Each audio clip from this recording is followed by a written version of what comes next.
नमस्कार। आइए सुनते हैं मुंशी प्रेमचंद की लिखी कहानी दारोगा जी। कल शाम को एक ज़रूरत से तांगे पर बैठा हुआ जा रहा था कि रास्ते पर एक और महाशय तांगे पर आ बैठे। तांगे वाला उन्हें बैठाना तो न चाहता था, पर इनकार भी न कर सकता था। पुलिस के आदमी से झगड़ा कौन मोल ले। यह साहब किसी थाने के दारोगा थे। एक मुकदमे की पैरवी करने सदर आए थे। मेरी आदत है कि पुलिस वालों से बहुत कम बोलता हूँ। सच पूछिए तो मुझे उनकी सूरत से नफरत है। उनके हाथों प्रजा को कितने कष्ट उठाने पड़ते हैं, इसका अनुभव इस जीवन में कई बार हो चुका है। मैं जरा एक तरफ खिसक गया और मुंह फेर कर दूसरी ओर देखने लगा कि दरोगा जी बोले, जनाब, यह आम शिकायत है कि पुलिस वाले बहुत रिश्वत लेते हैं, लेकिन यह कोई नहीं देखता कि पुलिस वाले रिश्वत लेने के लिए कितने मजबूर किए जाते हैं। अगर पुलिस वाले रिश्वत लेना बंद कर दें तो मैं हलफ से कहता हूँ, ये जो बड़े बड़े ऊंची पगड़ियों वाले रईस नज़र आते हैं, सब के सब जेल खाने के अंदर बैठे दिखाई दें। अगर हर एक मामले का चालान करने लगें तो दुनिया पुलिस वालों को और भी बदनाम करे। आपको यकीन ना आएगा जनाब, रुपये की थैलियाँ गले लगाई जाती हैं। हम हजार इनकार करें, पर चारों तरफ से ऐसे दबाव पड़ते हैं कि लाचार होकर लेना ही पड़ता है। मैंने उपहास के भाव से कहा, जो काम रुपये लेकर किया जाता है वही काम बिना रुपये लिए भी तो किया जा सकता है। दारोगा जी हंस कर बोले, वह तो गुनाह बेलज्जत होगा बंदा पवार। पुलिस का आदमी इतना कट्टर देवता नहीं होता, और मेरा ख्याल है कि शायद कोई संसार में इतना बेलोस नहीं हो सकता। और सिंगू के लोगों को भी देखता हूँ, मुझे तो कोई देवता न मिला। मैं अभी इसका कोई जवाब दे ही रहा था कि एक मियाँ साहब लंबी अचकन पहने, तुर्की टोपी लगाए, तांगे के सामने से निकले। दारोगा जी ने उन्हें देखते ही झुककर सलाम किया और शायद मिजाज शरीफ पूछना चाहते थे कि उस भले आदमी ने सलाम का जवाब गालियों से देना शुरू किया। जब तांगा कई कदम आगे निकल आया तो वह एक पत्थर लेकर तांगे के पीछे दौड़ा। तांगे वाले ने घोड़े को तेज किया। उस भले मानुस ने भी कदम तेज किए और पत्थर फेंका। मेरा सिर बाल बाल बच गया। उसने दूसरा पत्थर उठाया, वह हमारे सामने आकर गिरा। तीसरा पत्थर इतनी तेजी से आया कि दारोगा जी के घुटने में बड़ी चोट आई, पर इतनी देर में तांगा इतनी दूर निकल आया था कि हम पत्थरों की मार से दूर हो गए। हाँ, गालियों की मार अभी तक जारी थी। जब तक वह आदमी आंखों से ओझल न हो गया, हम उसे एक हाथ में पत्थर उठाए गालियां बकते हुए देखते रहे। जब जरा जी शांत हुआ, मैंने दरोगा जी से पूछा, यह कौन आदमी है साहब, कोई पागल तो नहीं है? दारोगा जी ने घुटने को सहलाते हुए कहा, पागल नहीं है साहब, मेरा पुराना दुश्मन है। मैंने समझा था जालिम पिछली बातें भूल गया होगा, वरना मुझे क्या पड़ी थी कि सलाम करने जाता। मैंने पूछा, आपने इसे किसी मुकदमे में सजा दिलाई होगी? बड़ी लंबी दास्तान है जनाब, बस इतना ही समझ लीजिए कि इसका बस चले तो मुझे जिंदा ही निगल जाए। आप तो शौक की आग को और भड़का रहे हैं, अब तो वह दास्तान सुने बगैर तस्कीन न होगी। दारोगा जी ने पहलू बदल कर कहा, अच्छी बात है, सुनिए। कई साल हुए मैं सदर में ही तैनात था। बेफिक्री के दिन थे। ताज़ा खून एक मासूका से आंख लड़ गई। आम दरफ्त शुरू हुई। अब भी जब उस हसीना की याद आती है तो आंखों में आंसू निकल आते हैं। बाजारू औरतों में इतनी हया, इतनी वफा, इतनी मुरव्वत मैंने नहीं देखी। 2 साल उसके साथ इतने लुत्फ से गुजरे कि आज भी उसकी याद करके रोता हूँ, मगर किस्से को बढ़ाऊंगा नहीं, वरना अधूरा ही रह जाएगा। मुख्तसर यह है कि 2 साल के बाद मेरे तबादले का हुक्म आ गया। उस वक्त दिल को जितना सदमा पहुंचा, उसका जिक्र करने के लिए दफ्तर चाहिए। बस यही जी चाहता था कि इस्तीफ़ा दे दूं। उस हसीना ने यह खबर सुनी तो उसकी जान सी निकल गई। सफ़र की तैयारियों के लिए मुझे 3 दिन मिले थे। ये 3 दिन हमने मंसूबे बांधने में काटे। उस वक्त मुझे अनुभव हुआ कि औरतों को अक्ल से खाली समझने में हमने कितनी बड़ी गलती की है। मेरे मंसूबे शेख चिल्ली कैसे होते थे, कलकत्ते भाग चलें, वहाँ कोई दुकान खोल दें या इसी तरह कोई दूसरी तजवीज़ करता, लेकिन वह यही जवाब देती कि अभी वहाँ जाकर अपना काम करो। जब मकान का बंदोबस्त हो जाए तो मुझे बुला लेना, मैं दौड़ी चली आऊँगी। आखिर जुदाई की घड़ी आई। मुझे मालूम होता था कि अब जान न बचेगी। गाड़ी का वक्त निकला जाता था और मैं उसके पास से उठने का नाम न लेता था, मगर मैं फिर किस्से को तूल देने लगा। खुलासा यह है कि मैं उसे 2-3 दिन में बुलाने का वादा करके रुखसत हुआ, पर अफसोस वे 2-3 दिन कभी ना आए। पहले 10-5 दिन तो अफसरों से मिलने और इलाके की देखभाल में गुजरे। उसके बाद घर से खत आया कि तुम्हारी शादी तय हो गई है, रुखसत लेकर चले आओ। शादी की खुशी में मैं उस वफा की देवी की मुझे फिक्र न रही।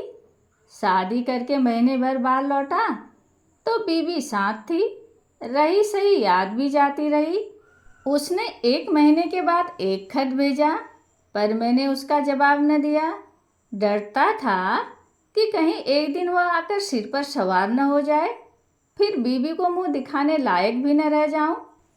साल भर के बाद मुझे एक काम से सदर आना पड़ा। उस वक्त मुझे उस औरत की याद आई। सोचा जरा चलकर देखना चाहिए किस हालत में है। फौरन अपने खत न भेजने और इतने दिनों तक न आने का जवाब सोच लिया और उसके द्वार पर जा पहुंचा। दरवाज़ा साफ सुथरा था, मकान की हालत भी पहले से अच्छी थी। दिल को खुशी हुई कि इसकी हालत उतनी खराब नहीं है जितनी मैंने समझी थी। और क्यों खराब होने लगी? मुझ जैसे दुनिया में क्या और आदमी ही नहीं है। मैंने दरवाज़ा खटखटाया। अंदर से वह बंद था। आवाज़ आई, कौन है? मैंने कहा, वाह, इतनी जल्दी भूल गई, मैं हूँ बशीर। कोई जवाब न मिला। आवाज़ उसी की थी, इसमें शक नहीं। फिर दरवाज़ा क्यों नहीं खोलती? ज़रूर मुझसे नाराज़ है।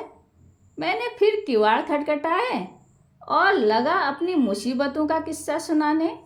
कोई 15 मिनट के बाद दरवाज़ा खुला। हसीना ने मुझे इशारे से अंदर बुलाया और चट किवाड़ बंद कर लिए।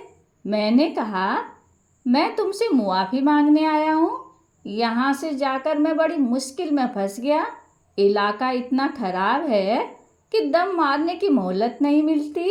हसीना ने मेरी तरफ देखकर ज़मीन की तरफ ताकते हुए कहा, मुआफ़ी किस बात की? तुमसे मेरा निकाह तो हुआ न था। दिल कहीं और लग गया तो मेरी याद क्यों आती? मुझे तुमसे कोई शिकायत नहीं। जैसा और लोग करते हैं वैसा ही तुमने किया। यही क्या कम है कि इतने दिनों के बाद इधर आ तो गए, रहे तो खैरियत से? किसी तरह जिंदा हूँ। शायद जुदाई में घुलते घुलते यह तौंद निकल आई। खुदा झूठ न बुलवाए, तब से दूने हो गए। मैंने झेंपते हुए कहा, यह सारा बलगम का फिसाद है। भला मोटा मैं क्या होता? उधर का पानी निहायत बलगमी है। तुमने तो मेरी याद ही भुला दी। उसने अब की मेरी ओर तेज निगाहों से देखा और बोली, खत का जवाब तक न दिया, उल्टा मुझी को इल्ज़ाम देते हो। मैं तुम्हें शुरू से बेवफा समझती थी और तुम वैसे ही निकले। बीबी लाए और मुझे खत तक न लिखा। मैंने ताज्जुब से पूछा, तुम्हें कैसे मालूम हुआ कि मेरी शादी हो गई? उसने रुखाई से कहा, यह पूछकर क्या करोगे? झूठ तो नहीं कहती। बेवफा बहुत देखे, लेकिन तुम सबसे बढ़कर निकले। तुम्हारी आवाज़ सुनकर जी में तो आया कि दुत्कार दूं, लेकिन यह सोचकर दरवाज़ा खोल दिया कि अपने दरवाजे पर किसी को क्या जलील करूं। मैंने कोट उतारकर खूंटी पर लटका दिया, जूते भी उतार डाले और चारपाई पर लेटकर बोला, लैली देखो इतनी बेरहमी से न पेश आओ। मैं तो अपनी खताओं को खुद तस्लीम करता हूँ और इसलिए अब तुमसे मुआफ़ी मांगने आया हूँ। जरा अपने नाजुक हाथों से एक पान तो खिला दो। सच कहना, तुम्हें मेरी याद काहे को आती होगी? कोई और यार मिल गया होगा। लैली पानदान खोलकर पान बनाने लगी कि एकाएक किसी ने किवाड़ खटखटाए। मैंने घबराकर पूछा, यह कौन शैतान आ पहुंचा? हसीना ने होंठों पर उंगली रखते हुए कहा, यह मेरे शौहर हैं। तुम्हारी तरफ से जब निराश हो गई तो मैंने उनके साथ निकाह कर लिया। मैंने त्योरियां चढ़ाकर कहा, तो तुमने मुझसे पहले ही क्यों न बता दिया? मैं उल्टे पांव लौट जाता। यह नौबत क्यों आती? न जाने कब की यह कसर निकाली। मुझे क्या मालूम कि यह इतनी जल्दी आ पहुँचेंगे। रोज़ तो पहर रात गए आते थे, फिर तुम इतनी दूर से आए थे। तुम्हारी कुछ खातिर भी तो करनी थी। यह अच्छी खातिर की। बताओ अब मैं कहाँ जाऊँ? मेरी समझ में कुछ नहीं आ रहा। या अल्लाह, किस अजाब में फंसी। इतने में उन साहब ने दरवाज़ा खटखटाया। ऐसा मालूम होता था कि किवाड़ तोड़ डालेगा। हसीना के चेहरे पर एक रंग आता था, एक रंग जाता था। बेचारी खड़ी कांप रही थी। बस जबान से यही निकलता था, या अल्लाह रहम कर। बाहर से आवाज़ आई, अरे तुम क्या सरे शाम से सो गई? अभी तो 8 भी नहीं बजे। कहीं सांप तो नहीं सूंघ गया? अल्लाह जानता है, अब और देर की तो किवाड़ चिड़वा डालूंगा। मैंने गिड़गिड़ाकर कहा, खुदा के लिए मेरे छिपने की कोई जगह बताओ। पिछवाड़े कोई दरवाज़ा नहीं ना? संडास तो है, सबसे पहले वो वहीं जाएंगे। अच्छा, वह सामने कोठरी कैसी है? हाँ है तो, लेकिन कहीं कोठरी खोलकर देख ले तो। क्या बहुत डबल आदमी है? तुम जैसे 2 कोट बगल में दबा ले तो खोल दो कोठरी। वह ज्यों ही अंदर आएगा मैं दरवाज़ा खोलकर निकल भागूंगा। हसीना ने कोठरी खोल दी। मैं अंदर जा घुसा। दरवाज़ा फिर बंद हो गया। मुझे कोठरी में बंद करके हसीना ने जाकर सदर दरवाज़ा खोला और बोली, क्यों किवाड़ तोड़े डालते हो? आ तो रही हूँ। मैंने कोठरी के किवाड़ों के दराजों से देखा। आदमी क्या, पूरा देव था। अंदर आते ही बोला, तुम सरे शाम से सो गई थी? हाँ, जरा आंख लग गई थी। मुझे तो ऐसा मालूम हो रहा था कि तुम किसी से बात कर रही हो। वहम की दवा तो लुकमान के पास भी नहीं। मैंने साफ सुना, कोई न कोई था जरूर। तुमने उसे कहीं छिपा रखा है। इन्हीं बातों पर तुमसे मेरा जी जलता है। सारा घर तो पड़ा है, देख क्यों नहीं लेते? देखूंगा तो मैं जरूर ही, लेकिन तुमसे सीधे सीधे पूछता हूँ, बतला दो कौन था? हसीना ने कुंजियों का गुच्छा फेंकते हुए कहा, और कोई था तो घर में ही होगा। लो सब जगह देखाओ। सुई तो नहीं कि कहीं छिपा दी है? वह शैतान इन चकमों में न आया? शायद पहले भी ऐसा ही चरका खा चुका था। कुंजियों का गुच्छा उठाकर सबसे पहले मेरी कोठरी के द्वार पर आया और उसके ताले को खोलने की कोशिश करने लगा। गुच्छे में उस ताले की कुंजी न थी। बोला, इस कोठरी की कुंजी कहाँ है? हसीना ने बनावटी ताज्जुब से कहा, अरे तो क्या इसमें कोई छिपा बैठा है? वह तो लकड़ियों से भरी पड़ी है। तुम कुंजी दे दो ना। तुम भी कभी कभी पागलों के से काम करने लगते हो। अंधेरे में कोई सांप बिच्छू निकल आए तो? ना भैया, मैं उसकी कुंजी न दूंगी। बला से सांप निकल आएगा। अच्छा ही तो निकल आए। इस बेहयाई की जिंदगी से तो मौत ही अच्छी। हसीना ने इधर उधर तलाश करके कहा, न जाने उसकी कुंजी कहाँ रख दी, ख्याल नहीं आता। इस कोठरी में तो मैंने और कभी ताला नहीं देखा। मैं तो रोज लगाती हूँ, शायद कभी लगाना भूल गई हूँ तो नहीं कह सकती। तो तुम कुंजी न दोगी? कहती तो हूँ, इस वक्त नहीं मिल रही है। कहे देता हूँ, कच्चा ही खा जाऊंगा। अब तक तो मैं किसी तरह जब्ते किए खड़ा रहा। बार बार अपने ऊपर गुस्सा आता था कि यहाँ क्यों आया, न जाने यह शैतान कैसे पेश आए, कहीं तैस में आकर मार ही न डाले। मेरे हाथ में तो कोई छुरी भी नहीं। या खुदा, अब तू ही मालिक है। दम रोके हुए खड़ा था कि एक पल का भी मौका मिले तो निकल भागूं, लेकिन जब उस मर्दूद ने किवाड़ों को जोर से धमधमाना शुरू किया तब तो रूह ही फना हो गई। इधर उधर निगाह डाली कि किसी कोने में छिपने की जगह है या नहीं। किवाड़ के दरवाजों से कुछ रोशनी आ रही थी। ऊपर जो निगाह उठाई तो एक मचान सा दिखाई दिया। डूबते को तिनके का सहारा मिल गया। उचक कर चाहता था कि ऊपर चढ़ जाऊं कि मचान पर एक आदमी को बैठे देखकर उस हालत में मेरे मुंह से चीख निकल गई।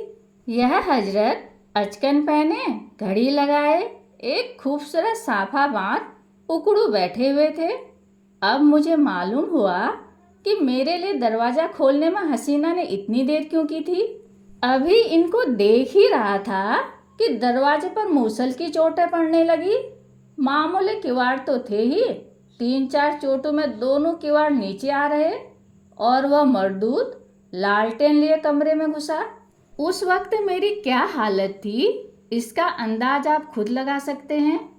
उसने मुझे देखते ही लालटेन रख दी और मेरी गर्दन पकड़कर बोला, अच्छा आप यहाँ तशरीफ रखते हैं, आइए आपकी कुछ खातिर करूं। ऐसे मेहमान रोज कहाँ मिलते हैं। यह कहते हुए उसने मेरा एक हाथ पकड़कर इतने जोर से बाहर की तरफ ढकेला कि मैं औंधे मुंह आंगन में गिर पड़ा। उस शैतान की आंखों से अंगारे निकल रहे थे। मालूम होता था उसके होंठ मेरा खून चूसने के लिए बड़े आ रहे हैं। मैं अभी जमीन से भी न उठ पाया था कि वह कसाई एक बड़ा सा तेज छुरा लिए मेरी गर्दन पर आ पहुंचा। मगर जनाब, हूँ पुलिस का आदमी। उस वक्त मुझे एक चाल सूझ गई। उसने मेरी जान बचा ली, वरना आज आपके साथ तांगे पर न बैठा होता। मैंने हाथ जोड़कर कहा, हुजूर मैं बिल्कुल बेकसूर हूँ, मैं तो मीर साहब के साथ आया था। उसने गरज कर पूछा, कौन मीर साहब? मैंने जी कड़ा करके कहा, वही जो मचान पर बैठे हुए हैं। मैं तो हुजूर का गुलाम ठहरा, जहाँ हुक्म पाऊंगा उनके साथ जाऊंगा। मेरी इसमें क्या खता है। अच्छा तो कोई मीर साहब मचान पर भी तशरीफ रखते हैं। उसने मेरा हाथ पकड़ लिया और कोठरी में जाकर मचान पर देखा।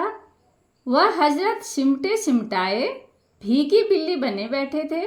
चेहरा ऐसा पीला पड़ गया था गोया बदन में जान ही नहीं। उसने उनका हाथ पकड़कर एक झटका दिया तो आप धम से नीचे आ रहे। उनका ठाठ देखकर अब इसमें कोई सुबह न रहा कि वह मेरे मालिक हैं। उनकी सूरत देखकर उस वक्त तरस के साथ हंसी आती थी। तू कौन है बे?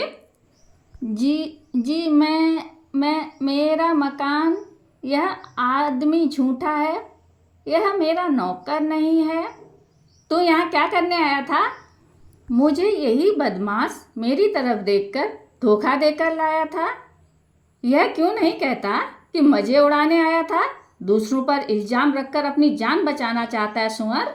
ले, तू भी क्या समझेगा कि किससे पाला पड़ा था। यह कहकर उसने उसी तेज छुरे से उन साहब की नाक काट ली। मैं मौका पाकर बेतहाशा भागा, लेकिन हाय हाय की आवाज़ मेरे कानों में आ रही थी। इसके बाद उन दोनों में कैसी छनी, हसीना के सिर पर क्या आफत आई, इसकी मुझे कुछ खबर नहीं। मैं तब से 20 बार सदर आ चुका हूँ, पर उधर भूल कर भी नहीं गया। यह पत्थर फेंकने वाले हजरत वही हैं जिनकी नाक कटी थी। आज न जाने कहाँ से दिखाई पड़ गए और मेरी सामत आ गई कि उन्हें सलाम कर बैठा। आपने उनकी नाक की तरफ शायद ख्याल नहीं किया। मुझे अब ख्याल आया कि उस आदमी की नाक कुछ चिपटी थी। बोला, हाँ नाक कुछ चिपटी तो थी, मगर आपने उस गरीब को बुरा चरका दिया। और करता ही क्या, चोर का दिल आधा होता है। उस वक्त अपनी अपनी पड़ी थी कि मुकाबला करने की सूझ थी। कहीं उस रमझल्ले में धर लिया जाता तो आबरू अलग जाती और नौकरी से अलग हाथ धोता। मगर अब इस आदमी से तो होशियार रहना पड़ेगा। इतने में चौक आ गया और हम दोनों ने अपनी अपनी राह ली। कहानी सुनने के लिए धन्यवाद।